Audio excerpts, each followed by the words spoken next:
69. No mesmo instante, Mitsuko sentiu inúmeros impactos nas costas. Ela viu o pano de sua blusa tudo rasgado no peito e o sangue jorrando. Sentiu os pés titubearem. De imediato, uma sensação de queimação invadiu seu peito. Contudo, mais que o choque provocado pela dor, a sensação de seu descuido bobo ocupava seu pensamento.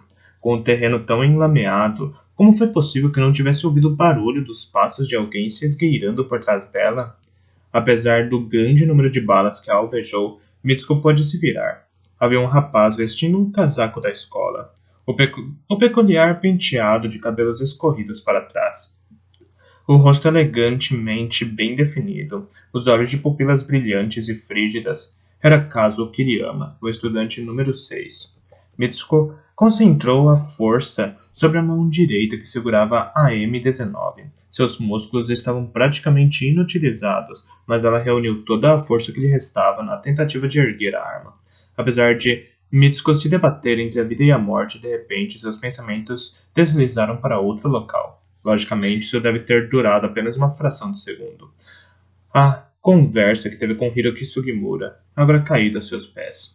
Ele disse: apenas decidi passar para o lado de quem domina do que me deixar dominar. Desde quando ela se tornou essa pessoa? Depois de ter sido estuprada aos 9 anos por 3 homens, como contou a Hiroki, foi no quarto de um apartamento em mau estado de um bairro sórdido, onde esses homens a violaram, filmando tudo com uma câmera de vídeo? Ou um pouco antes, quando sua mãe, ela nunca teve um pai, completamente bêbada, conduziu a filha a esse lugar, recebeu um envelope gordo, bem, talvez não fosse tanto assim, e saiu antes de tudo começar? Foi a partir daí? Ou quando, ainda sob choque desses horríveis acontecimentos e praticamente aturdida, ela confidenciou o que tinha sofrido a seu gentil professor da escola, o único em quem confiava. Quando, ao lhe contar tudo com sinceridade, ao contrário, seu olhar mudou e ele também a violou depois da aula num escritório escuro e estreito da sala de leitura? Ou a partir do momento em que sua melhor amiga, na época, o surpreendeu no ato, ou pelo menos parte dele, e, em vez de consolá-la, acabou espalhando o fato para toda a escola. Graças a isso, o professor desapareceu. Ou 3 meses mais tarde, quando sua mãe desejou levá-la de volta ao mesmo local, Mitsuko resistiu e a matou por acidente. Ou quando ela apagou todas as provas, fazendo parecer que se tratava do resultado de um roubo, antes de ir se divertir no balanço do jardim público das proximidades. Ou então, quando depois disso, recolhida por uma tia distante, ela sofreu dia após dia bullying da prima, e essa prima caiu do telhado por puro acidente, mas sua tia a acusou de tê-la assassinado. Ou quando o marido dessa mulher defendeu Mitsuko para depois de um tempo começar a abusar dela também. Ou ninguém jamais lhe deu nada. Ao contrário, todos tiravam aos poucos algo dela. Então Mitsuko acabou se tornando uma concha vazia. Porém, nada disso importava. Eu tenho razão. Não serei vencida. Seus braços de repente se fortaleceram e ela ergueu a arma. No punho da blusa de marinheiro, os tendões do pulso emergiram, assemelhando-se às cordas de um violino. Então ela puxou-o. Ratatatatá! Da Ingram M10 nas mãos de Kazuo Kiriyama expeliu logo outra vez, formando uma fileira de 4 orifícios, desde o peito de Mitsuko até a metade de seu rosto. O sangue jorrou da boca de Mitsuko. Metade de seu lábio superior foi rasgado. Ela curvou-se para trás. Mesmo assim, Mitsuko sorriu, recompôs-se e puxou o gatilho sucessivamente. As 4 balas que restavam no pente atingiram sem erro o peito de Kazuo Kiriyama. Contudo, ele permaneceu calmo, apenas movimentando levemente o corpo. Mitsuko não entendeu por quê. A Ingram M10 de Kazuo disparou outra vez. Antes lindo. O rosto de Mitsuko explodiu como se nele tivesse sido atirada uma torta de morangos. Dessa vez, o impacto das balas projetou a adolescente no ar. No instante seguinte, suas costas bateram no solo molhado. Nesse momento, ela já estava morta. Na verdade, ela já tinha morrido fazia muito tempo. Fisicamente foi alguns segundos antes, mas psicologicamente terminara havia muitos anos. Kazuo Kiriyama Avançou a passos lentos e com frieza removeu a arma da mão de Mitsuko. Também pegou o Colt Government 45 junto da mão de Hiroki Sugimura e a M59 que Kaio Kokotohiki largou. Pouco se importou em olhar esses 3 corpos sob a chuva. Restam 5 estudantes. 70. Mizuho Inada, a estudante número 1, pôs com cuidado a cabeça para fora da sombra do arbusto, onde se escondia. Os cabelos bem cortados colavam-se à sua testa por causa da chuva intermitente. Para além dos arbustos, no meio de um campo estreito encoberto pela fina cortina de chuva, ela percebeu um rapaz de costas num casaco de colégio. Seus cabelos puxados para trás estavam molhados pela chuva. Era Kazuo Kiriyama, o estudante número 6. Ele produziu o que pareciam ser 2 pilhas de galhos. Agora estava sentado, acertando o formato de uma delas. Mizuho prendeu a respiração. Sentia frio e estava exausta, mas não ligava para isso. Afinal, chegou a hora de cumprir o que era para ela sua maior missão. Como guerreira espacial. Guerreira Prexia de Kiane Mizuho. Você está pronta? O deus da luz, Ahura Mazda, perguntou em sua mente. Aparentemente, essa voz chegava a ela graças ao cristal mágico fusiforme sob seu terninho de marinheiro. De fato, um mero objeto de vidro comprado por catálogo, mas que Mizuho acreditava ser de cristal. Lógico, Mizuho respondeu. Lógico, Mizuho respondeu. Eu testemunhei esse demônio se afastando depois de matar Yukiko Sakai e Yukiko Kitano. Depois eu o perdi de vista, mas avaliei.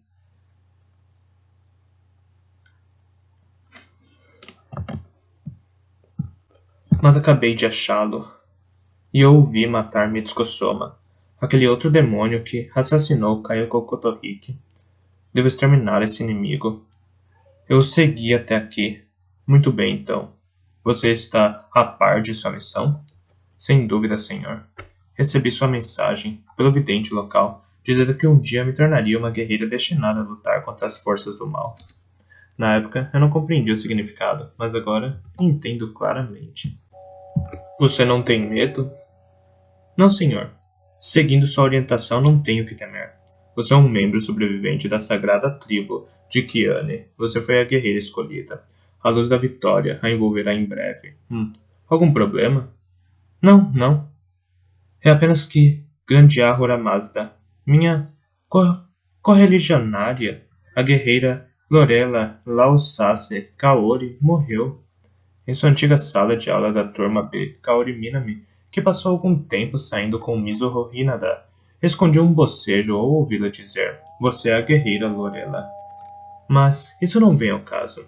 Ela lutou bravamente até o momento derradeiro, Mizuho. Ah, sim, estou ciente disso. Porém, ela foi derrotada pelas forças do mal. Bem, sim. Mas isso porque ela era uma mera plebeia. Não é o seu caso. De qualquer forma, não vamos nos apegar a detalhes. O importante é que você deve batalhar também por ela. E deve vencer. Entendido? Sim, senhor. Ok. A luz. Tenha fé na luz cósmica. Na luz que a envolve. A luz preencheu o interior de Mizuho. A imensa e calorosa força cósmica que tudo engloba. Mizuho balançou a cabeça positivamente aliviada. Sim.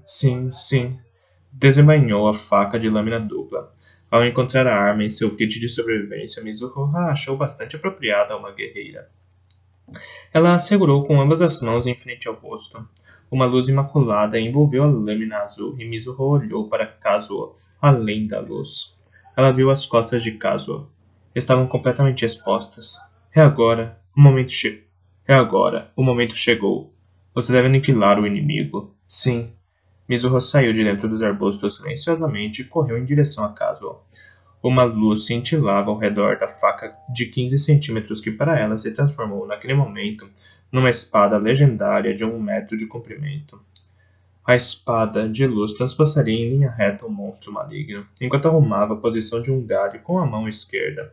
Com a direita, Kazuo puxou a bereta M92F e sem sequer se voltar, estendeu apenas o braço para trás e puxou 2 vezes o gatilho. O primeiro tiro acertou o peito de Mizuho, fazendo-a parar. e o segundo estraçalhou com exatidão sua cabeça. Mizuho caiu de costas, de seus ferimentos jorrava uma elegante curva vermelha no ar. A chuva começou de imediato a lavar seu corpo. Então, a alma da guerreira Prexia de Kiane Mizuho transmigrou para a Terra da Luz. Ainda de costas para ela, Kazuo Kiriyama guardou a arma e continuou a tarefa de arrumar os galhos. Restam 4 estudantes. 71. A chuva não cessava. Shuya estava sentado com as costas apoiadas contra a parede de rocha úmida. Ele olhava as gotas caindo das extremidades do telhado de folhas. Uns 20 minutos antes, ouviu tiros intensos e incessantes. Depois de uns 5 minutos atrás, escutou tiros de novo. Mas apenas dois. Aparentemente, em ambos os casos, o som não se originou no local próximo. Porém, tampouco a uma grande distância. Talvez partisse do interior da mesma montanha onde eles também estavam. Uma gota grossa atravessou uma telha do telhado de galhos e foi cair justo ao lado do tênis Cats do pé direito de Shuya, espirrando contra a poça de chuva misturada à lama no solo. Noriko disse: "Talvez Hiroki goste de Kayoko. Se eu fosse ele, teria feito o mesmo." Ela olhou de soussaio para Shuya. "Eu teria procurado a pessoa que amo. Era mesmo verdade? Hiroki gostava de Kayoko Kotohiki? Por que, se era tão íntimo de Takagochiko-sa, a garota mais linda da Trama B, foi se apaixonar justo por Kayoko, uma garota sem muitos atrativos? Enfim, amar alguém talvez seja realmente desse jeito. Como na canção de Billy Joel, Don't imagine you are too familiar. I will take you just the way you are." E os tiros recentes teriam sido de quem contra quem?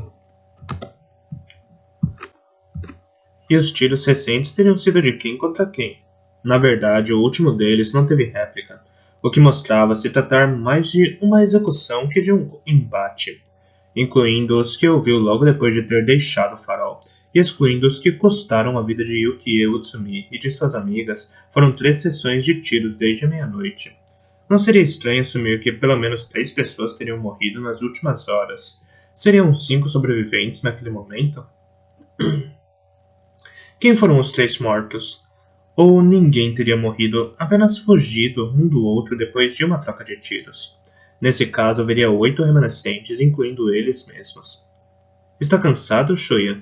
Os 3 estavam sentados próximos em fila, mas Shogo, do outro lado de Noriko, sugeriu: "Talvez seja melhor você dormir um pouco." Shuya voltou a olhar para eles.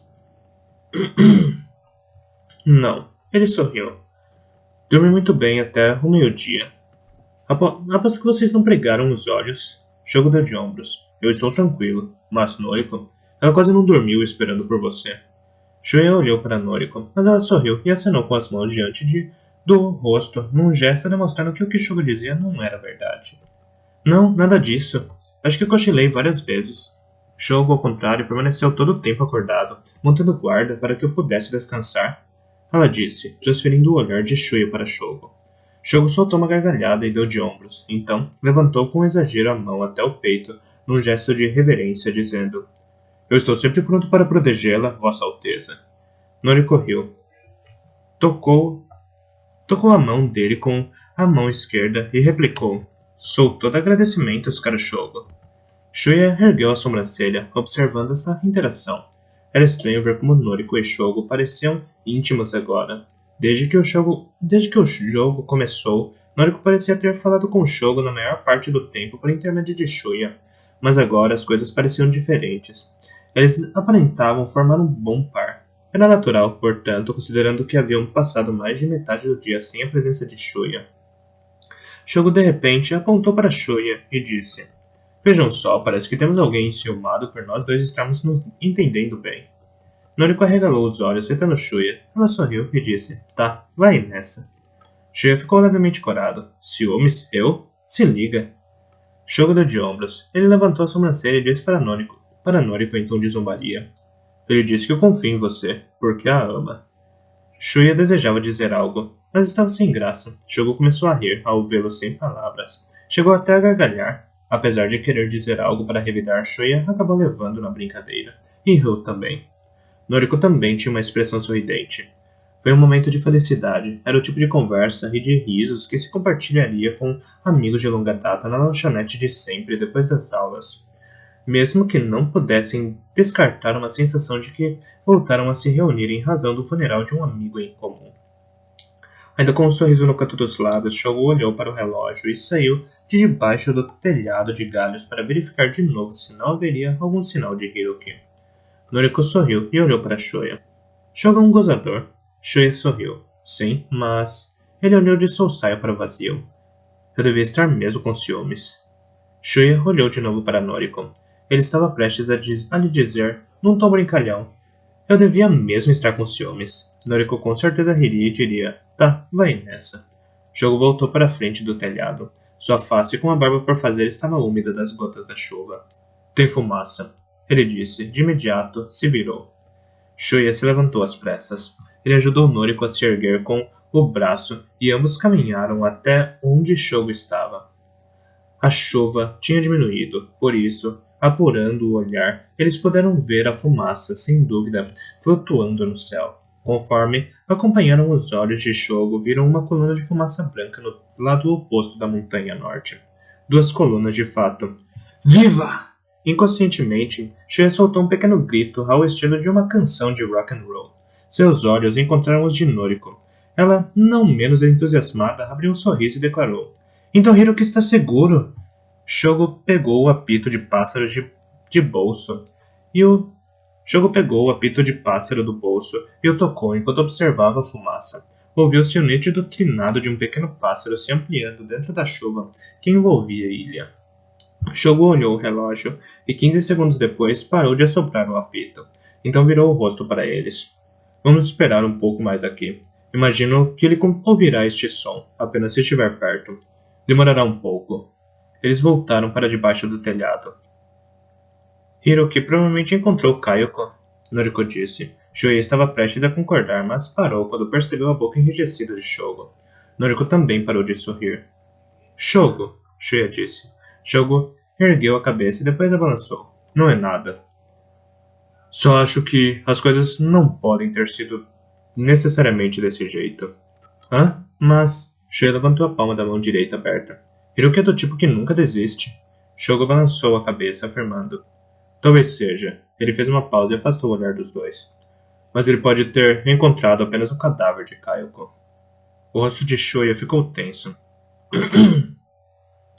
Logicamente, poderia ter sido assim. Kayoko parecia estar viva até meio-dia, mas... Ouvi todos aqueles tiros. Eles acabaram de ouvir tiros isolados. Depois de procurar por 2 dias, Hiroki pôde ter descoberto os restos mortais de Kayoko. Shogo continuou. Ou pode ter ouvido outra possibilidade. O que você quer dizer? O que você quer dizer? Noriko perguntou. Shogo tirou do bolso um maço de cigarros e respondeu sumariamente. Não há garantia de que Kayoko confiasse em Hiroki. Shoya e Noriko voltaram a emudecer. Shogo continuou, depois de acender um cigarro. Bom, seja como for, vamos rezar para que Hiroki possa voltar até aqui. Então veremos se ele está com ou não Kayoko. Sem dúvida, Shoya esperava que Hiroki regressasse acompanhado de Kayoko. Então, eles seriam 5 ao todo. Os 5 escapariam. Apenas 5. Shoya então lembrou que Mizuho Inada ainda estava viva, pelo menos estava até o meio-dia. Shogo apenas transferiu o olhar para Shoya. Mizuho ainda está viva. Será que não poderíamos contatá-la? Shogo deu de ombros. Vou ser repetitivo, mas é melhor não confiar muito nos outros neste jogo. Para ser honesto, não tenho nada contra Hiroki, mas não confio em Kayoko.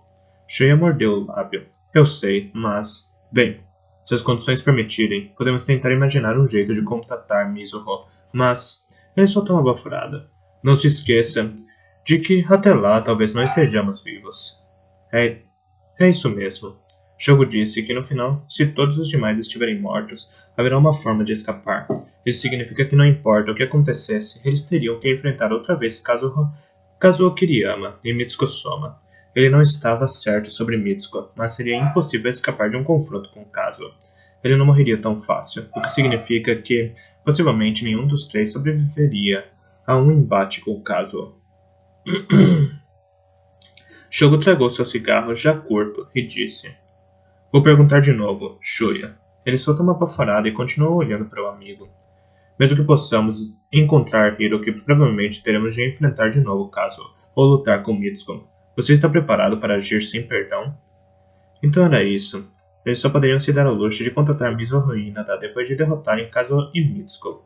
Embora não lhe agradasse o modo como tinha se acostumado à ideia de matar seus colegas de turma, não importava sob quais circunstâncias. Shuya assentiu e respondeu: Estou preparado. Restam 4 estudantes. 72. Shogo soprou o apito de pássaro. Era a terceira vez. A chuva estava passando e o intervalo entre as quedas das gotas da beirada do telhado tinha ficado mais espaçado.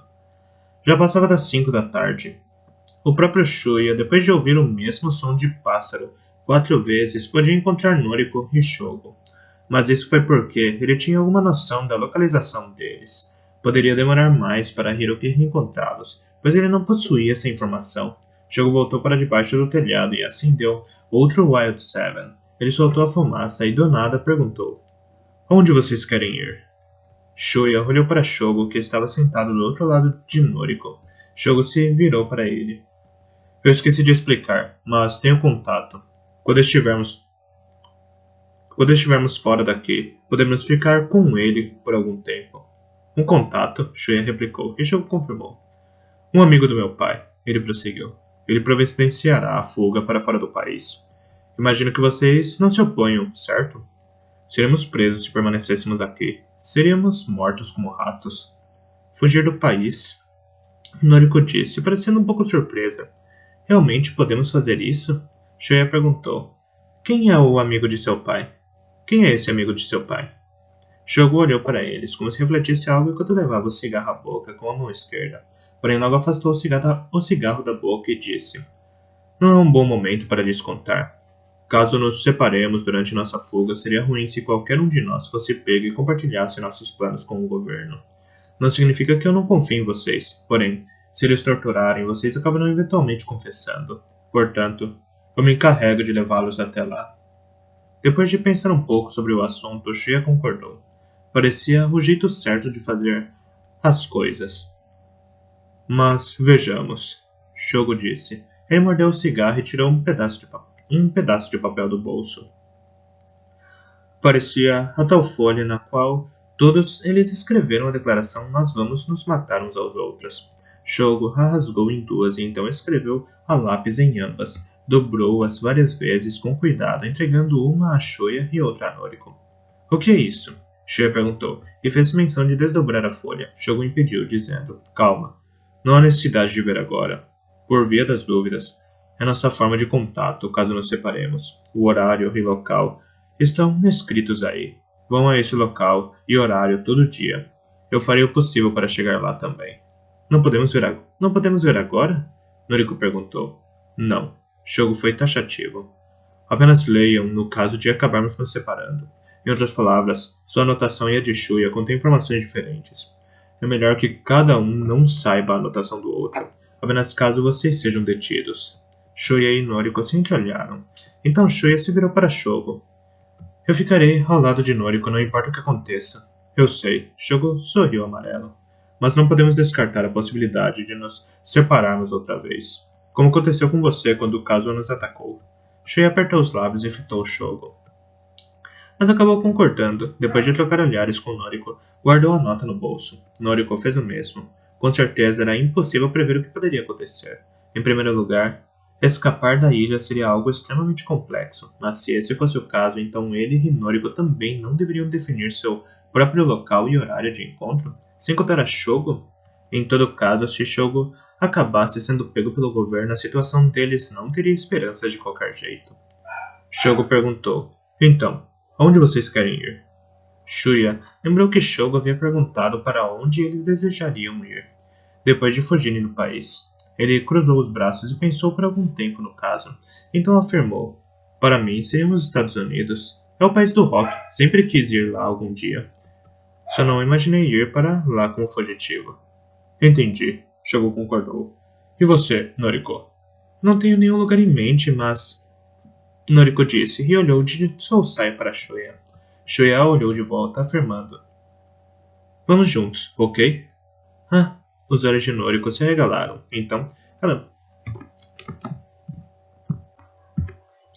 Os olhos de Noriko se arregalaram. Então, ela abriu um sorriso e concordou. Claro, se tudo bem para você. Shogo sorriu. Ele tragou mais uma vez o cigarro e fez outra pergunta. O que vocês farão nos Estados Unidos? Shuya pensou um pouco, então respondeu com um sorriso amarelo. Posso me tornar um guitarrista ambulante? Acho que dá para ganhar uns trocados. Shogo gargalhou. Ah, é melhor se tornar roqueiro. Você tem talento. Pelo que eu ouvi, na América você não está em desvantagem por ser um imigrante ou exilado. Shuya respirou fundo e lhe ofereceu um sorriso cético. Não sou tão talentoso assim. Meu nível não é o suficiente para que me torne um profissional. Nunca se sabe, rapaz. Shogo balançou levemente a cabeça, sorrindo. Então foi a vez de olhar para Noriko. E quanto você, Noriko? Há algo que queria fazer? Noriko apertou os lábios. Então disse. Sempre quis ser professora. A resposta de Noriko pegou Shuya de surpresa, pois era a primeira vez que ouvia sobre isso. Ele exclamou. Sério? Noriko moveu o rosto na direção de Shuya e confirmou, balançando a cabeça. Shuya prosseguiu. Você queria ser professora neste país nojento? Noriko sorriu sem graça. Há bons professores também. Bem, ela baixou a cabeça e prosseguiu. Eu sempre achei o Sr. Hayashida um excelente professor. Nas últimas horas, Shuya quase não tinha se lembrado do cadáver do professor Hayashida. Com a cabeça esmagada, o libélula morreu por eles. Tem razão, Shuya concordou. Shogo disse. Deve ser difícil para você se tornar professora no exílio, mas quem sabe possa trabalhar como pesquisadora em alguma universidade. Ironicamente, o resto do mundo parece muito interessado neste país. Então, talvez você possa ensinar. Shogo continuou olhando para frente de perfil para eles. Depois jogou a limba do cigarro na poça perto do pé. Enfiou outro cigarro na boca e o acendeu. Ele prosseguiu. Vocês devem tentar, os dois. Sejam o que vocês querem ser. Sigam seu coração e dêem o melhor de si. Shuya achou bem simpático o que Shogo dizia.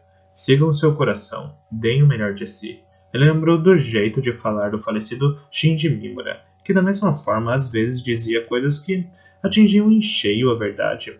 Enquanto Shuya se encantava com as palavras simpáticas de Shogo, um pensamento lhe ocorreu.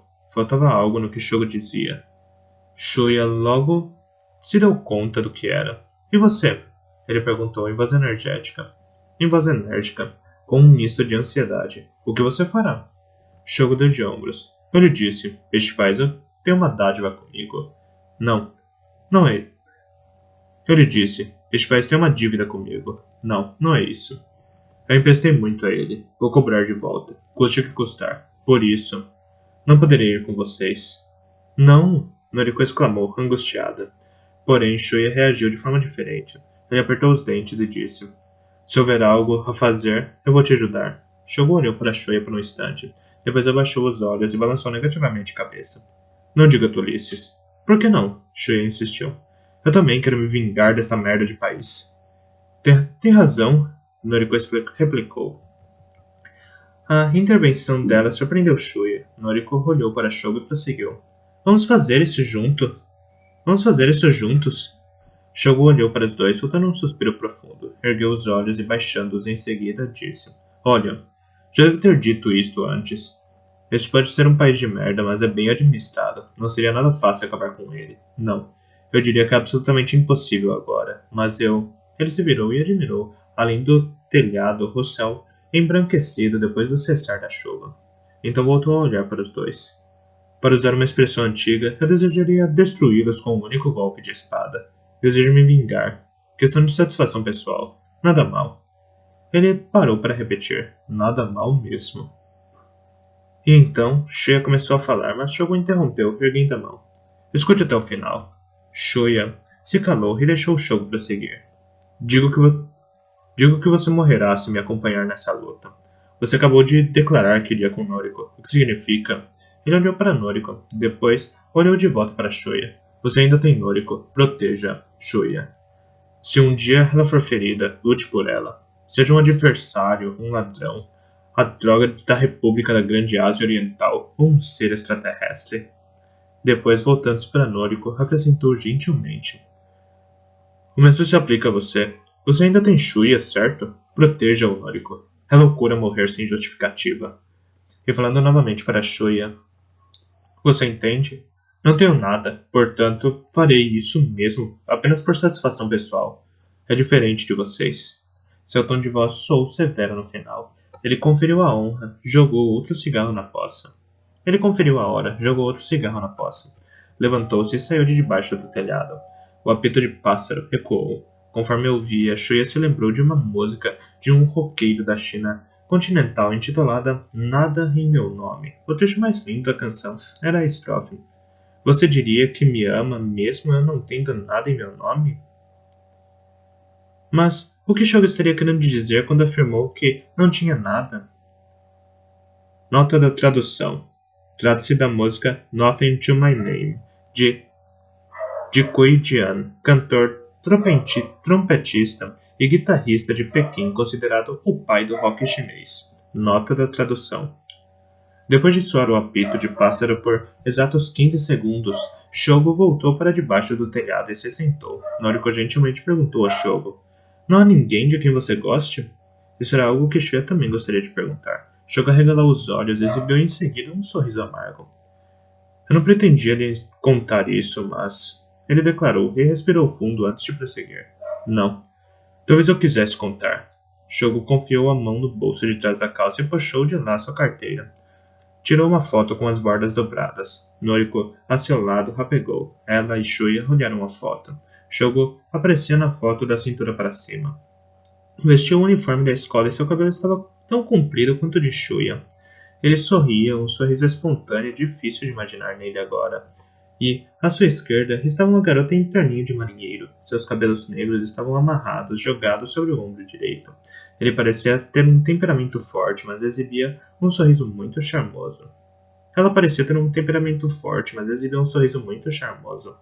Ao fundo havia uma avenida, árvores parecidas a ginkgo, um outdoor de uísque e um carro amarelo. Ela é linda! Noriko exclamou. Shogo coçou a ponta do nariz. Acha mesmo? Ela não tem o padrão típico de beleza, mas eu sempre a achei encantadora. Noriko balançou a cabeça. Sim, eu a acho muito bonita e transpira maturidade. Ela tem a mesma idade que você? Shogo soltou um sorriso genuíno que lembrava o que ele exibia na foto. Sim, e obrigado pelos elogios a ela. Shuya admirou os dois rostos sorridentes, um ao lado do outro, na foto e pensou. Olhe só, como ele pode afirmar que não tem nada? Mas Shuya não percebeu algo crucial. E ela está em Kobe? Ao ser questionado por Shuya, Shogo de novo sorriu com amargura. Ele balançou a cabeça negativamente. Lembre, Shuya. Eu participei de outra edição desse jogo absurdo. E fui o vencedor. Foi quando Shuya entendeu. E Noriko também deve ter compreendido. O rosto dela de repente enrijeceu. Shogo continuou. Ela estava em minha turma. Não fui capaz de salvar Keiko. O silêncio caiu sobre eles. Shuya sentiu que podia verdadeiramente compreender a profundidade do ódio de Shogo. Entendem agora? Shogo perguntou. Eu não tenho mais nada. É hora de cobrar meu empréstimo com este país, por ele ter assassinado Keiko. Shogo pôs outro cigarro na boca e o acendeu. A fumaça flutuou no ar. Então, Keiko era o nome dela? Shuya perguntou finalmente. Isso mesmo. Shogo balançou várias vezes, quase imperceptivelmente a cabeça. O ideograma Kei significa alegria. Shuya notou que era o mesmo ideograma usado no nome de Yoshitoki. Você esteve? Noriko perguntou gentilmente. Com ela até o fim? Shogo fumava em silêncio. Depois de algum tempo, disse. É muito duro para mim responder a sua pergunta. Sobrenome dela era Onuki. Naquele jogo, a lista começava no número 17. De qualquer forma, o número de Keiko vinha antes do meu. Por isso ela partiu 3 números antes de mim. Shuya e Noriko ouviam em silêncio. Imaginei que ela estivesse esperando por mim em algum lugar perto do ponto de partida. Provavelmente. Porém, ela não estava lá. Quer dizer, não tinha jeito. Assim como no jogo de agora, seria perigoso ficar vagando ao redor do ponto de partida. Ele deu um trago no cigarro e exalou a fumaça. E eu comecei a procurá-la de algum jeito. Era uma ilha como esta, mas de qualquer forma, eu tentei. Ele deu outro trago e exalou. Então prosseguiu. Mas ela fugiu. Shuya estava chocado. Ele olhou para Shogo. O rosto com a barba por fazer estava inexpressivo. Era como se ele estivesse se esforçando para conter a emoção. Tentei segui-la, mas fui atacado por alguém. Consegui matar essa pessoa, mas acabei perdendo Keiko de vista. Ele deu mais um trago e exalou. Keiko não foi capaz de confiar em mim. Ele mantinha o rosto de um jogador de pôquer, mas um aspecto levemente tenso se delineava em seus olhos. Ele prosseguiu. Mesmo assim, eu ainda procurei por ela. Quando a encontrei de novo, Keiko estava morta.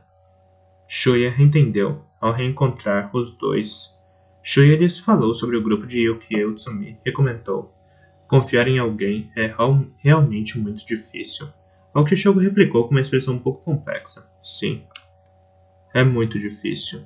Shuya agora compreendia porque Shogo afirmara também que Hiroki poderia ter encontrado Kaiko morta ou que ela poderia não confiar nele. Quando nos encontramos, você me perguntou, Shuya, por que eu confiava em vocês, certo? Shogo disse. Shuya ergueu o rosto. Sim, perguntei. Eu me lembro de ter dito que vocês formavam um casal simpático. Shogo disse e olhou para o telhado. Quando voltou a abaixar os olhos, o tremor no seu rosto tinha desaparecido. É verdade. É o que eu senti em relação a vocês. Por isso, decidi ajudá-los incondicionalmente. Aham. Shuya balançou a cabeça. Depois de algum tempo, Noriko disse. Aposto. Shuya olhou para ela, que prosseguiu. Kikiko estava apenas apavorada e confusa. Não. Shogo balançou negativamente a cabeça. Eu realmente amava Keiko. Porém, será que eu realmente a tratava bem? Deve ter sido por causa disso. Não pense assim, Shuya disse, num tom de voz um pouco severo. Shogo olhou para ele com os braços envolvendo os joelhos. A fumaça do cigarro entre seus dedos flutuou docemente como um fio de seda. Foi um equívoco qualquer, insignificante, tenho certeza. Culpa deste jogo de merda. Havia muitas condições ruins. Deve ter sido isso, não é? Foi um equívoco qualquer, insignificante, tenho certeza. Culpa deste jogo de merda. Havia muitas condições ruins. Deve ter sido isso, não é? Shogo sorriu com amargura e apenas replicou. Não sei. Já não entendo mais nada. Depois jogou o cigarro na poça e voltou a pegar o apito de pássaro de seu bolso. Isso, ele disse. Ao contrário de muitas garotas da cidade, Kiko gostava de passear pelo campo. Ela prometeu me levar para observarmos pássaros no domingo, depois da semana da qual aquele jogo absurdo foi realizado. Ele levou o apito vermelho entre o polegar e o indicador da mão direita até a altura dos olhos, e o examinou como se avaliasse o valor de uma joia. Ela me deu isso. Ele sorriu e olhou para Shuya e Noriko. Foi tudo que me restou dela. É meu amuleto, apesar de não achá-lo uma boa recordação. Depois de esperar Shogo guardar de volta o apito no bolso, Noriko devolveu a foto. Shogo a guardou na carteira e a enfiou no bolso de trás da calça. Noriko chamou. Shogo ergueu a cabeça e olhou para ela. Eu não imagino como Keiko se sentiu na época, mas ela me desceu os lábios com a ponta da língua. Mas penso que Keiko te amava de um jeito todo próprio. Do contrário, quer dizer, na foto, ela apresenta estar tão feliz a seu lado, não acha? Será? Claro que sim, Noriko confirmou. E se eu fosse Keiko, eu desejaria que você vivesse. Eu não desejaria que você sacrificasse sua vida por mim. Shogo sorriu e balançou a cabeça. Bem, é apenas uma questão de opinião, mas leve isso em consideração, ok? Por favor, Noriko insistiu. Os lábios de Shogo se moveram como se ele estivesse prestes a dizer algo, mas então deu de ombros e sorriu, de um jeito triste. Ele verificou o relógio e saiu de debaixo do telhado para assobiar de novo o apito de pássaro. Restam 4 estudantes.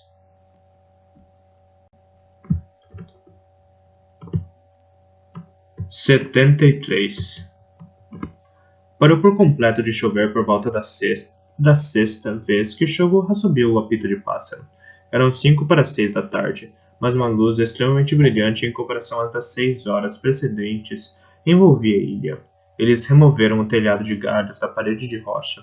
Depois de sentar contra a parede de rocha, contemplando o céu, Noriko disse: "O tempo melhorou." Shuya e Shogo concordaram.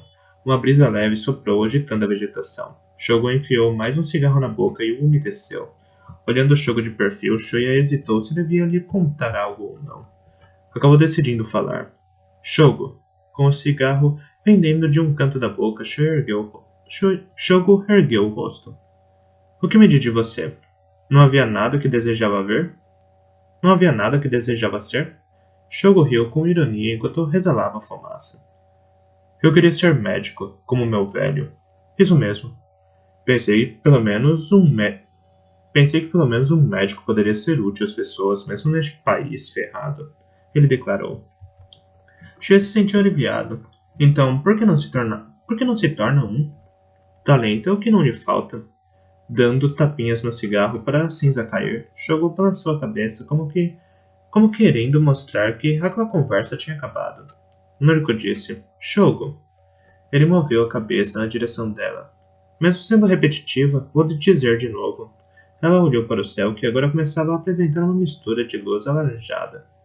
"Se eu fosse Keiko, o que eu diria é o seguinte: por favor, viva, fale, pense, haja, e algumas vezes ouça a música." Ela parou por um instante para logo em seguida retomar. "Olhe pinturas para se emocionar. Ria bastante e às vezes chore. Se encontrar uma garota maravilhosa, conquiste-a, ame-a." Foi poético, poesia pura. E Shuya se admirou. São palavras bem próprias a Noriko. E palavras assim como a música têm um incrível poder divino. Shogo ouvia calado. Noriko prosseguiu. "Porque esse é o Shogo que eu realmente amava." Então ela olhou para Shogo. Ela parecia levemente envergonhada, mas acrescentou: "Isso é o que Keiko teria dito."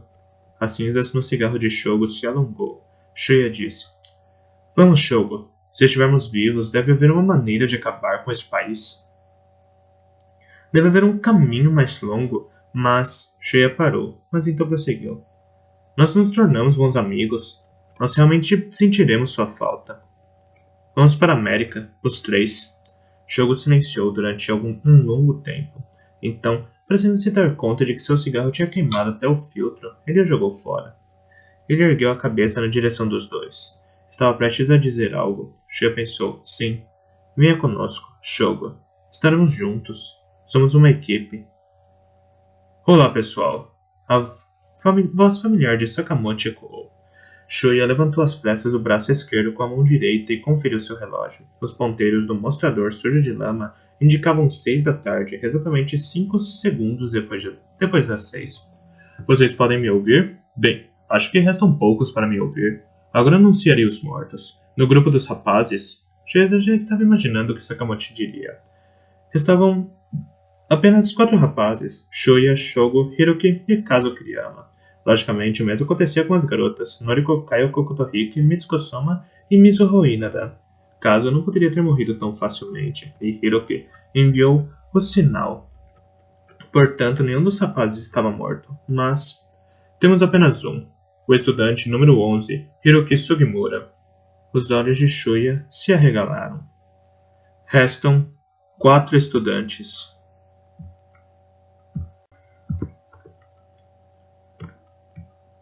Parte 4. Gran Finale.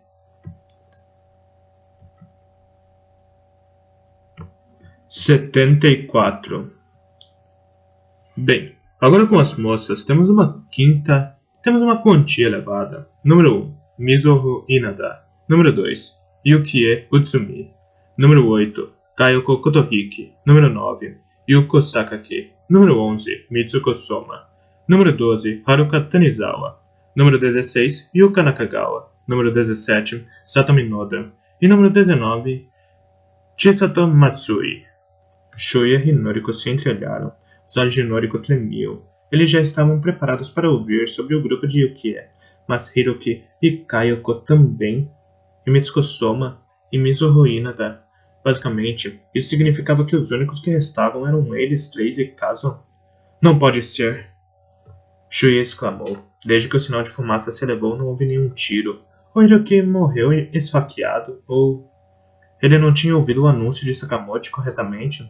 Será que seus ouvidos estavam lhe pregando uma peça? Não era engano, Sakamoto prosseguiu. Ok, então.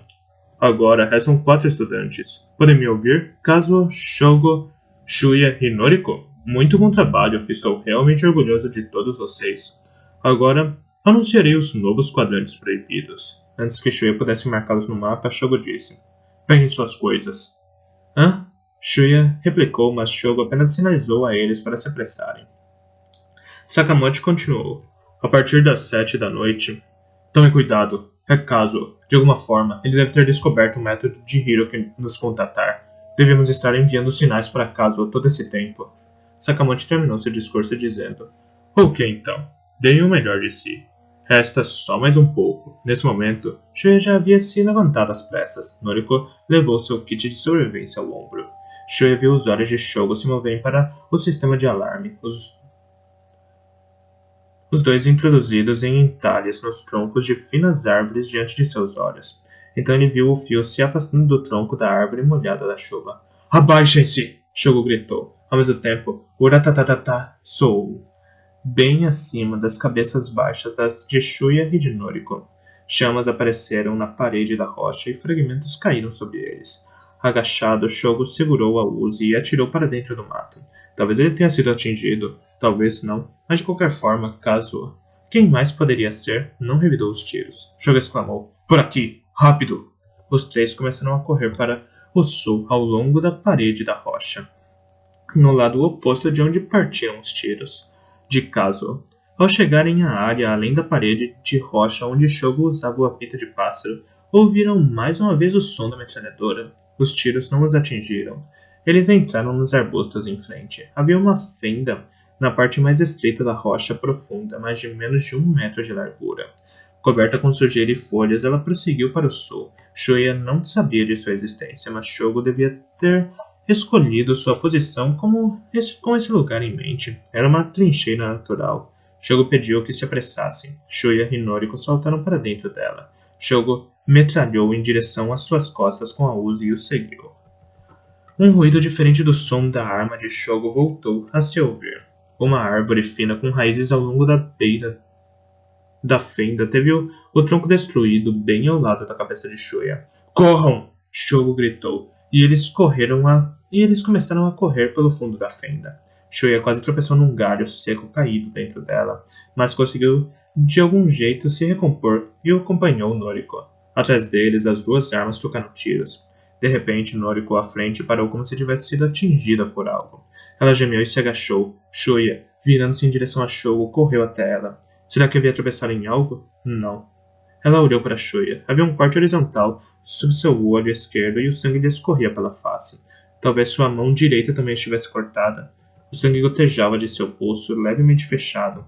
A Browning, antes na mão dela, agora jazia no solo a seus pés. Shuya pôs a mão direita sobre o ombro de Noriko e olhou para cima. E encontrou esticado na mesma altura do rosto de quem estivera correndo pela fenda da rocha um ro fino envergado, não importa onde Kazuo o encontrou. Ele provavelmente desatou o fio usado para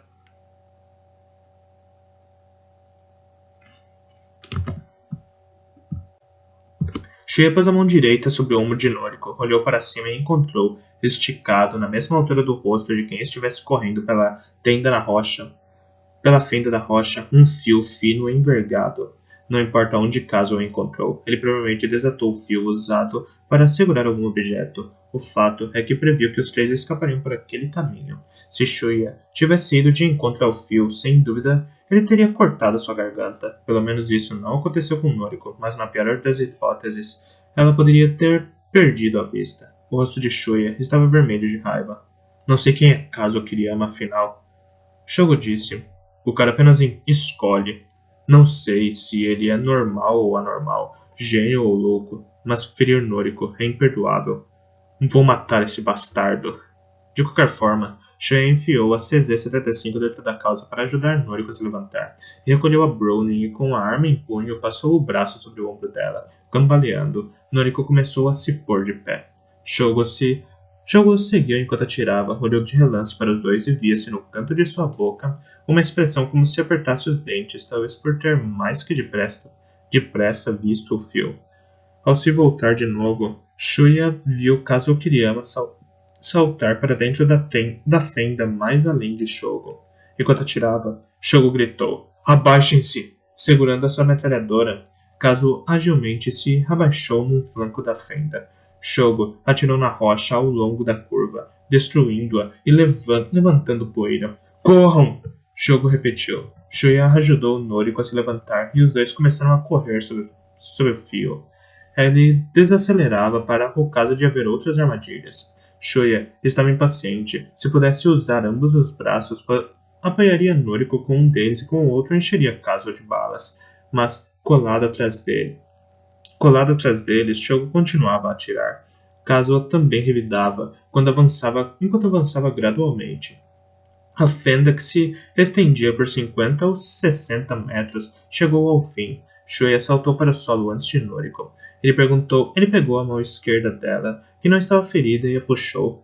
Ela bravamente contraiu o rosto para suportar a dor, mas a metade esquerda de sua face estava agora coberta de sangue. "Não parem!" A voz de Shogo chegava aos ouvidos, sobreposta ao som dos tiros. Shuya puxou a mão de Noriko e se enfiou com ela nos arbustos em frente. Ao sair do mato, eles se viraram no jardim frontal de uma residência construída como se estivesse aderida à superfície da montanha.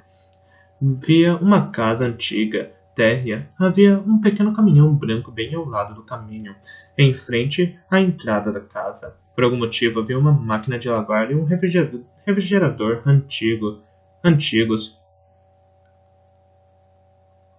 fixados na caçamba do caminhão. Talvez estivessem ali para serem jogados fora. "Para o caminhão!" A voz de Shogo mais uma vez se fez ouvir por detrás deles. Shuya e Noriko pisavam no solo encharcado de chuva. De mãos dadas, eles correram para trás do veículo. No momento em que Shogo os acompanhou deslizando para lá, Shuya já tinha feito Noriko se sentar e segurava a Browning. Ele viu num relance uma silhueta se mover dentro dos arbustos. Atirou várias vezes na direção dela. Shuya sentiu uma dor aguda, pegando todo o seu ombro esquerdo com a bala nele alojada. A dor era torturante, mas ele não podia se importar com isso. Naquele momento, Shogo recarregou um pente em sua Uzi e a passou para Shuya. Ele disse: "Atire! Precisamos fazê-lo parar!" Shuya pôs a Browning a seus pés, pegou a Uzi e atirou de volta para a área onde Kazuo tinha reaparecido. Kazuo não revidou. Enquanto Shuya espiava por cima da caçamba do caminhão, Noriko se pôs ao seu lado. Empunhava com firmeza na mão direita, ensanguentada a Browning deixada por Shuya no chão. "Você está bem, Noriko?" Shuya perguntou, enquanto vigiava qualquer provável movimento de Kazuo dentro dos arbustos. "Estou bem," Noriko respondeu. Shuya olhou de relance para Shogo atrás de Noriko. Shogo abriu a porta, subiu no assento do motorista e começou a trabalhar em algo. Com um repentino som de engate, o caminhão no qual Shuya e Noriko estavam encostados começou a vibrar. O ruído se tornou semelhante a um gemido baixo e as gotas de água que molhavam a carroceria começaram a escorrer por causa da leve vibração. Shogo pôs a cabeça para fora. "Subam! Vamos cair fora daqui!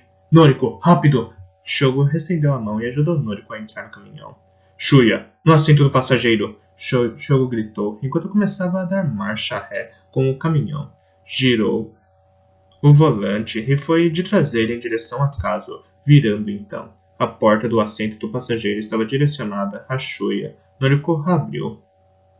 Quando Shuya estendeu a mão direita para entrar, o ratatatá se fez ouvir. Dessa vez, no entanto, foi acompanhado por um som de martelada. Diante dos olhos de Shuya, buracos se formaram no teto da cabine estreita do veículo, e uma bala destruiu o para-brisa pelo lado de dentro. Bem em frente de Shogo, Shuya se encostou bem junto do caminhão. Ele sabia onde Kazuo estava agora. Apontou a Uzi para cima e atirou. A sombra deslizou para dentro dos arbustos, no alto do sopé da montanha, ao redor das residências. Kazuo conseguiu dar a volta e subir até lá. Sem um segundo a perder, Shuya saltou para o assento do passageiro. Shogo acelerou. O caminhão deslizou para o caminho sem asfalto da entrada. A metralhadora soou outra vez, pondo em frangalhos a mangueira da máquina de lavar na caçamba. Ela rodopiou no ar como uma cobra e, caindo sobre o veículo, desapareceu por trás dele. Os tiros cessaram. Você está bem, Noriko? Shuya perguntou. Sentada entre os dois, Noriko balançou o rosto tingido de vermelho, confirmando.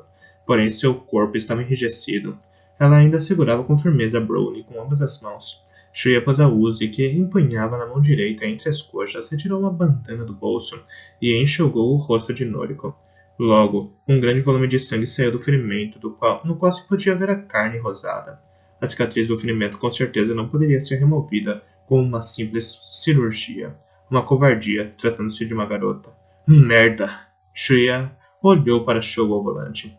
Ele já estava por perto havia algum tempo, por isso adivinhou nossa rota de fuga. Mas Shogo balançou negativamente a cabeça, enquanto mudava de marcha para avançar ao longo do caminho sinuoso, disse. Não. Ele não teria como saber ao certo. Só percebeu no último minuto. Caso contrário, teria dado as caras antes do anúncio de Sakamoto. Se fôssemos lhe dar as boas-vindas, imaginando aliviados que era Hiroki, ele teria facilmente acabado conosco no ato. Ele ignorava onde estávamos, por isso durante os intervalos entre os apitos de pássaros, enquanto aguardava o momento propício, ele estirou este fio. Deve ter posto em outros locais também. Shuya se convenceu. Talvez tivesse sido mesmo assim. Enquanto ele aguardava o momento propício. Porém, foi por causa do fio que Noriko estava gravemente ferida. Noriko, mostre sua mão direita. Noriko por fim soltou a arma. O cabo estava coberto de sangue e estendeu a mão a Shuya. Na mão bem pequena e frágil havia um rasgo acentuado que atravessava diagonalmente entre os dedos mínimo e o anular. A palma da mão estava coberta com uma teia de sangue no formato do cabo texturizado da pistola. O fio deve ter ferido primeiro seu rosto e depois, conforme ela caía, passou ao longo da mão que ela inconscientemente estendeu. O ferimento teria sido mais grave se ela não estivesse empunhando a arma. Shuya queria enrolar sua bandana na palma da mão de Noriko, mas se deu conta de que não conseguia usar a mão esquerda. Tudo bem, eu faço, Noriko afirmou. Pegando a bandana de Shuya, sacudiu-a e a estendeu com a mão esquerda, envolvendo-a ao redor da mão direita. Ela dobrou as beiradas e a amarrou. Depois voltou a pegar a Brownie. A visão de repente se abriu para além do para-brisas frontal, crivado de balas. O caminhão descia a montanha. Sob o pôr do sol, o campo plano se estendia, cercado pela vegetação da montanha. Shuya percebeu algo. Shogo, estamos nos dirigindo para um quadrante proibido. Não se preocupe, eu sei o que eu faço. Shogo respondeu, olhando para frente. Vocês ouviram? Os quadrantes proibidos são B9 a partir das 7 da noite e E10 depois das 9 e F4 começando às 11. Acrescentem estes no mapa. Shuya lembrava também. Ele puxou o mapa bem desgastado do bolso, estendeu-o sobre as coxas e com o lápis marcou nele os quadrantes enquanto o caminhão chacoalhava. O veículo desceu e passou pelo lado de algumas casas. Entrou por um caminho também amplo, mas dessa vez asfaltado. A montanha sul estava visível para além das fronteiras de campos. À direita havia uma planície suave em continuação à montanha norte. À esquerda, aproximadamente 200 metros adiante, havia uma residência, com certeza ali já era um quadrante proibido, e à frente, levemente à esquerda, mais duas. Mais além havia casas espalhadas conduzindo à área residencial no litoral leste da ilha. Um pouco à frente dessa região devia estar o campo, agora encoberto pela sombra de uma planície branda, onde eles se depararam com o caso pela primeira vez. Mas uma planície além ficava a escola, também fora de vista. Shogo desacelerou o caminhão e continuou em frente. A visão voltava a descer. À frente deles, viram a ampla estrada que cruzava a ilha longitudinalmente. Eles passaram através dos campos e logo desembocaram na estrada. Shogo virou o volante uma vez, duas, até parar o caminhão no meio da estrada, mantendo o motor ligado. Ele arremeteu, então o punho sobre o para-brisa frontal quebrado, socando todo o vidro para a frente do veículo. Os estilhaços fizeram ruído sobre o capô. Verifique o mapa, Shogo disse, voltando a segurar no volante. Shuya pegou de novo o mapa. Shogo perguntou. Que eu me lembre, essa estrada continua até o leste, estou certo? Shuya conferiu o mapa com Noriko. Sim, está, mas o quadrante F4, mais à frente se tornará proibido às 11 da noite. Não importa. Shogo disse, sem tirar os olhos do caminhão. Diante deles, o asfalto negro e molhado de chuva seguia em linha reta, marcado por linhas brancas. Então, essa estrada deve nos levar diretamente até bem perto da área residencial leste? Sim, até uma curva em frente. Não tem erro. Shogo balançou a cabeça em resposta. Shuya pôs a cabeça para fora da janela e olhou de novo para trás. Enquanto acaso, Shogo olhou afinal para Shuya. Ele virá atrás de nós, com certeza. Continue a olhar bem. Ele mal acabou de dizer isso quando uma velha caminhonete oliva apareceu na curva da estrada da montanha que eles haviam acabado de descer. Shuya de imediato notou que se tratava do veículo estacionado na casa pela qual eles passaram. Shogo ajustou o retrovisor para confirmar e disse: Viram só? A caminhonete se aproximou deles rapidamente no momento que Shuya confirmou quem estava dirigindo. Uma rajada de balas explodiu partindo da frente do rosto de Kazuo. Shuya enfiou a cabeça para dentro do veículo. As balas resvalaram sobre o caminhão. Shogo mudou de marcha e o caminhão se transferiu para a estrada larga, em direção ao leste. Conforme Shuya se inclinava outra vez na janela para olhar para trás, a caminhonete de Kazuo também entrou na mesma estrada. Shuya puxou o gatilho da Uzi. A caminhonete se moveu com perícia para a direita, esquivando-se dos tiros. Era como se os reflexos de Kazuo se transferissem para o veículo. Mire bem, Shuya. Enquanto Shogo dizia isso, a caminhonete de Kazuo acelerou e estava quase alcançando o caminhão. Shogo, não pode dirigir mais rápido? Não me apresse, Shogo disse e virou o volante ligeiramente da esquerda para a direita. Ele tentava com isso evitar que os pneus fossem alvejados. Kazuo começou a atirar e Shuya enfiou a cabeça para dentro. Kazuo também destruiu o para-brisa da caminhonete para que pudesse empunhar sua arma melhor. Shuya pôs a cabeça para fora e revidou, mirando no torso de Kazuo, que girou com rapidez o volante e escapou do tiro. Ele praticamente não se abaixava. A fileira de cartuchos que se projetava da porta de ejeção de súbito parou, e o mecanismo do gatilho da Uzi emitiu um som de travamento. Shuya se deu conta de que as balas haviam acabado. Shogo se inclinou sobre Noriko e entregou a Shuya um pente reserva da Uzi. Antes que Shuya pudesse pegá-lo, a caminhonete de Kazuo se aproximou. Shuya puxou a sua CZ-75 9mm e disparou. Sem se amedrontar, Kazuo veio a toda. Merda! Shogo exclamou. Via-se um ligeiro sorriso em seu perfil. Você está redondamente enganado se pensa que vai me vencer na direção. Shogo de súbito deu uma guinada forte no volante. Ao mesmo tempo, puxou o freio com a mão esquerda. Shuya caiu para um lado. O caminhão deu um cavalo de pau no meio da estrada, no mesmo estilo que se costuma ver em filmes como perseguições de carros.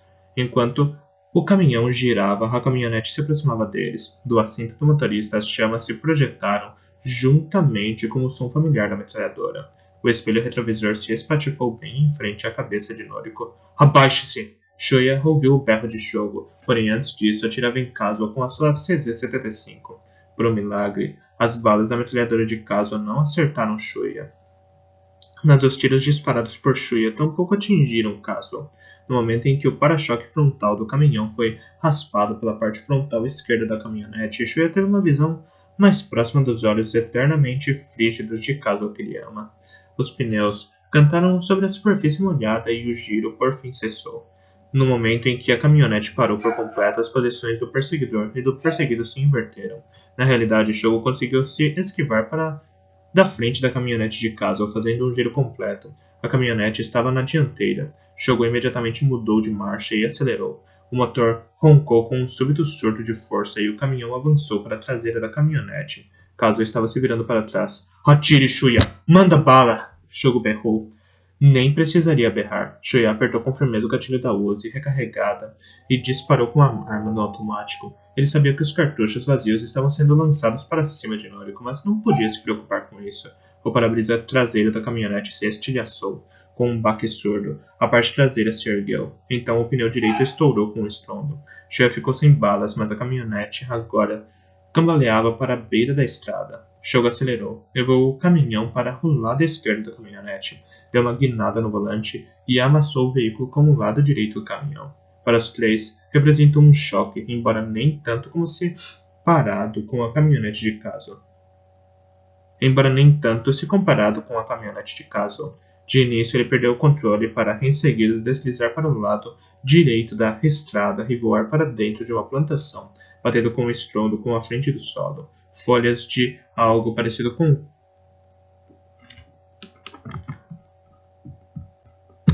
Folhas de algo parecido com couve voaram pelos ares. A caminhonete parou.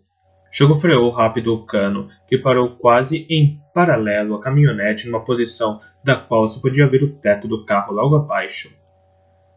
Me empreste a arma, Shuya, Shogo pediu. Shuya lhe entregou a Uzi. Shogo trocou o pente, estendeu o braço para fora da janela, apontou a arma para o veículo dentro do qual Kazuo ainda estava, e puxou o gatilho. A mão de Shogo balançou na vertical em pequenos intervalos. Mesmo da posição em que estava no assento do passageiro, Shuya podia sentir que a caminhonete estava crivada de balas. Shogo recarregou outro pente e atirou. Ele inseriu mais um e também o esvaziou. Enquanto isso, Noriko carregava balas de reserva nos pentes vazios com a mão ferida. Shogo, que esperava por eles, pegava-os e voltava a atirar. Noriko não parava de inserir balas nos pentes. Ligeiramente inclinado, Shuya olhou para Noriko e depois para as mãos de Shogo e por fim para a caminhonete. O alvo. Eles repetiram os movimentos umas 2 vezes. Acabaram por fim usando as balas da CZ-75 de Shuya e da Browning de Noriko, que serviam para a Uzi de 9mm. O dispositivo do gatilho da Uzi indicava com o som de travamento que o pente tinha esvaziado. Estava sem balas. Uma fumaça azulada saía do cano curto da Uzi, que Shogo segurava com o cotovelo dobrado, enchendo a estreita cabine do caminhão do odor de pólvora. Quantos tiros Shogo deu? A Uzi que Shuya trouxe de onde estava o grupo de Yukie veio com 5 pentes extras e cheia de balas reservas. Mas, se inclusive as balas da CZ-75 e da Browning, o número não chegaria a 250 ou 300? À esquerda, na posição deles, a caminhonete da qual se podia ver a extremidade esquerda do assento do passageiro e o teto tinha se transformado num verdadeiro favo de mel.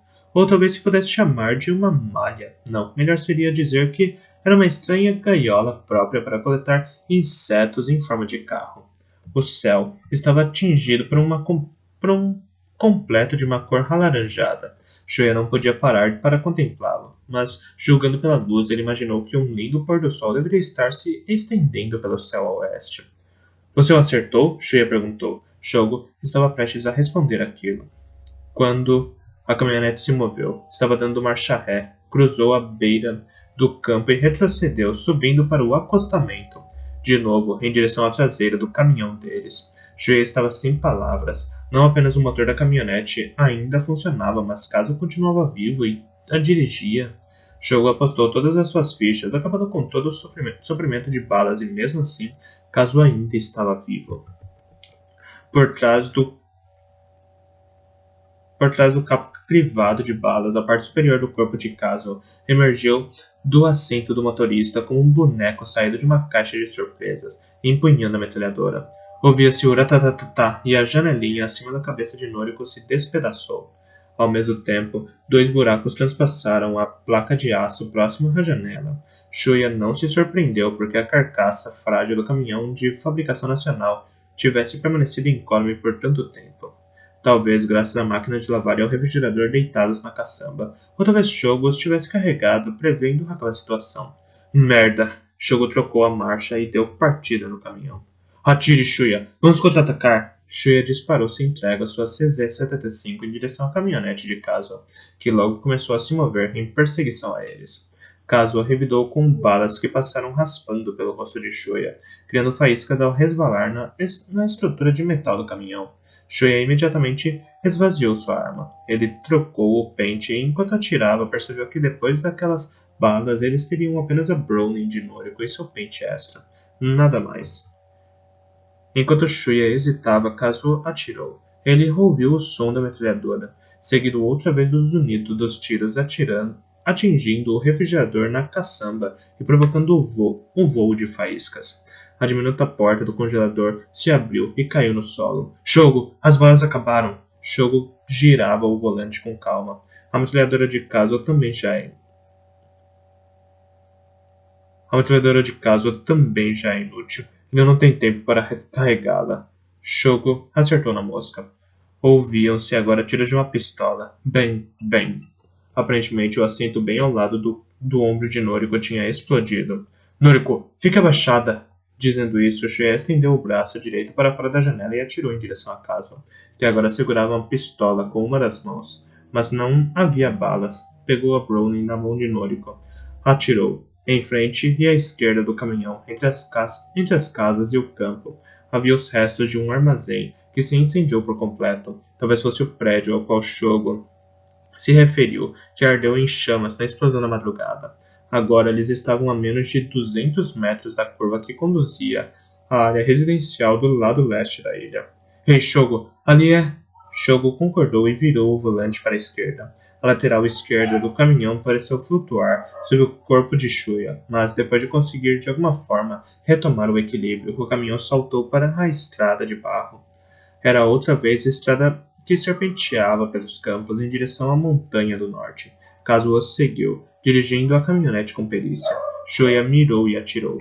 Kazuo abaixou a cabeça e revidou com uma sucessão de tiros. Dessa vez, as balas atravessaram a placa de aço perto da cabeça de Shogo.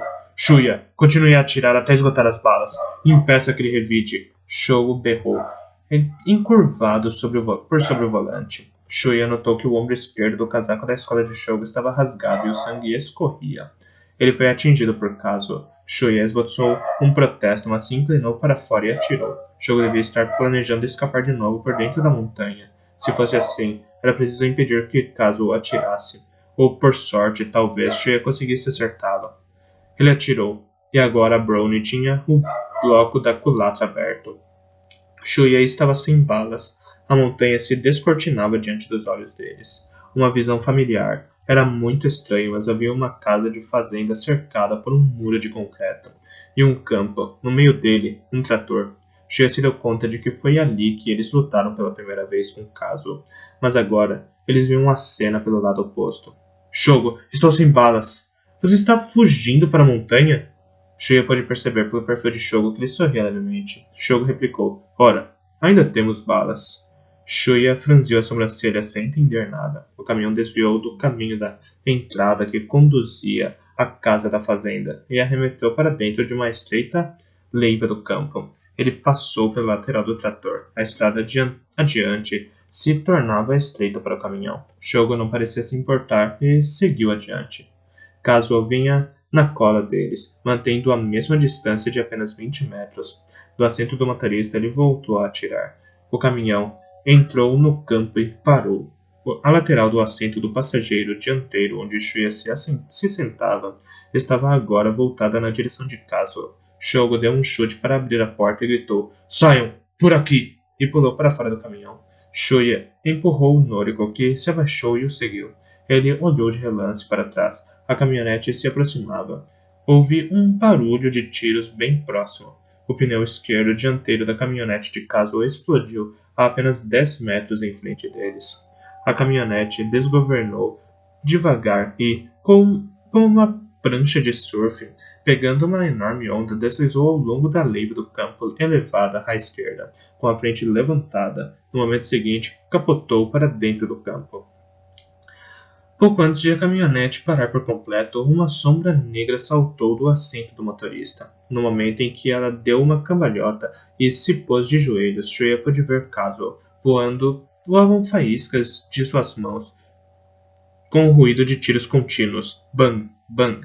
Então, simultaneamente, houve outro estrondo. Shuya ainda estava dentro do caminhão quando voltou a cabeça e viu pela janela do assento do passageiro o corpo de Kazuo Kiriyama dobrado sendo arremessado para trás. Kazuo aterrissou sobre o campo com um baque surdo.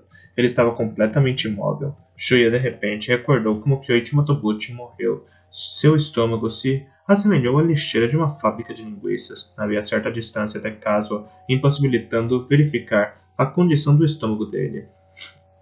Mas assim, considerando como ele foi crivado de tiros, era improvável que permanecesse vivo.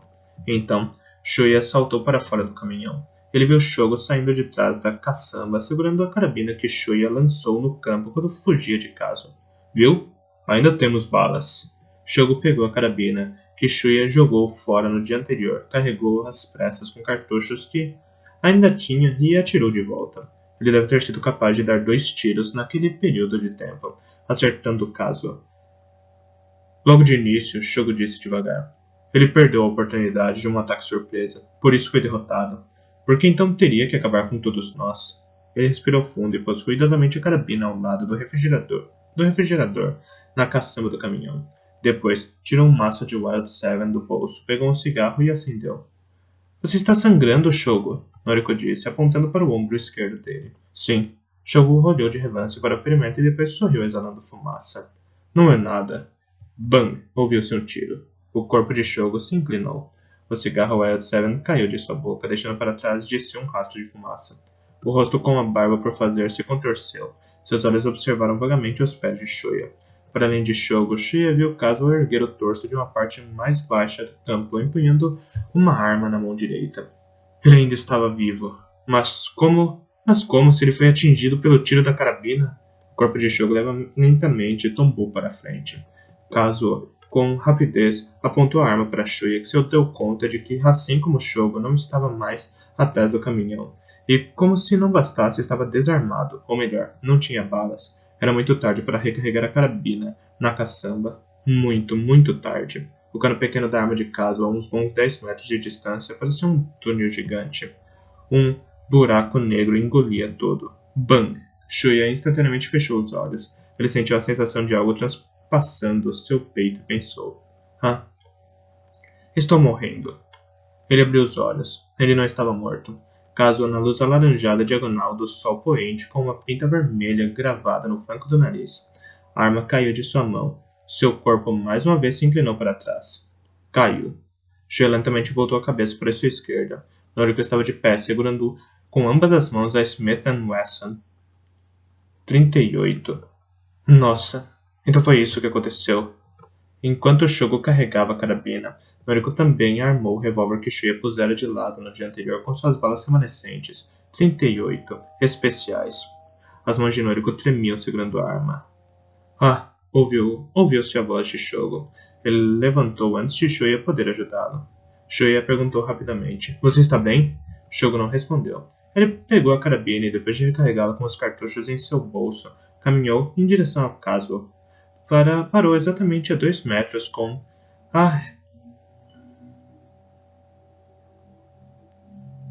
Parou exatamente a 2 metros em frente dele, mirou sua cabeça e puxou o gatilho. A cabeça de Kazuo se agitou apenas uma vez. Shogo girou o corpo e voltou para onde estavam os outros. Você está bem? Shuya voltou a perguntar. Sim, não foi nada. Shogo caminhou até Noriko, segurou com delicadeza as mãos dela, que ainda seguravam o Smith & Wesson, e a fez baixar a arma. Ele tranquilamente disse. Ele morreu. Fui eu que não.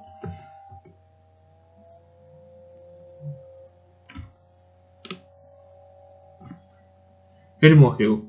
Fui eu quem o matou. E não você. Depois olhou diretamente para casa. Ele usava um colete. Foi isso, Shogo disse. Shuya, então, entendeu. Caso Kiriyama usava um colete à prova de balas. Shogo, você está realmente bem? Noriko perguntou com uma voz ligeiramente trêmula. Shogo sorriu gentilmente e confirmou, balançando a cabeça. Estou bem. Obrigado, Noriko. Então pegou outra vez o maço de cigarros. Parecia ter notado que estava vazio. Olhou em volta, pegou o cigarro aceso que deixou cair da boca e lentamente levou aos lábios. Shuya moveu a cabeça e olhou para a cena da ilha sendo tingida pela luz do entardecer. Terminou. Pelo menos o maravilhoso jogo acabou. E agora, incluindo o caso, logo diante dos olhos deles, os cadáveres de 39 dos seus colegas de turma jaziam espalhados por toda a ilha. Shuya foi outra vez assaltado por uma tontura. Talvez seus pensamentos estivessem paralisados por uma sensação de vazio. Afinal, que diabos foi tudo aquilo? Relembrou os rostos, por um, o de Yoshitoki Koninobu, ao gritar, vou te matar. O de Shinji Mimura sorrindo levemente quando Shuya partiu. O de Tatsumi Chioki balançando a machadinha com os olhos sanguinários. O de Hiroki Sugimura ao desaparecer na escuridão de fora da clínica, dizendo, devo encontrar Kayako Kotohiki a todo custo. O de Hirono Shimizu, quando fugia de Shuya depois de abater Kaori Minami. o rosto choroso de Yuki Utsumi confessando: não sei o que seria de mim se você morresse. O de Yuko Sakaki, ao se soltar a força da mão de Shuya, e, por fim, os olhos frios de Kazuo Kiriyama, perseguindo-os até aquele momento. Todos se foram. Não apenas a existência em si de cada um deles, mas tantas coisas foram também destruídas, mas ainda não tinha acabado. Shogo, Shuya chamou. Shogo olhou para cima, com o curto cigarro na mão. Precisamos cuidar de seus ferimentos. Shogo riu. Estou bem, foi só um arranhão. Cuide dos ferimentos de Noriko. Vou recolher as armas de Kazuo. Ele avançou para a caminhonete virada, sempre fumando o curto cigarro. Restam 3 estudantes.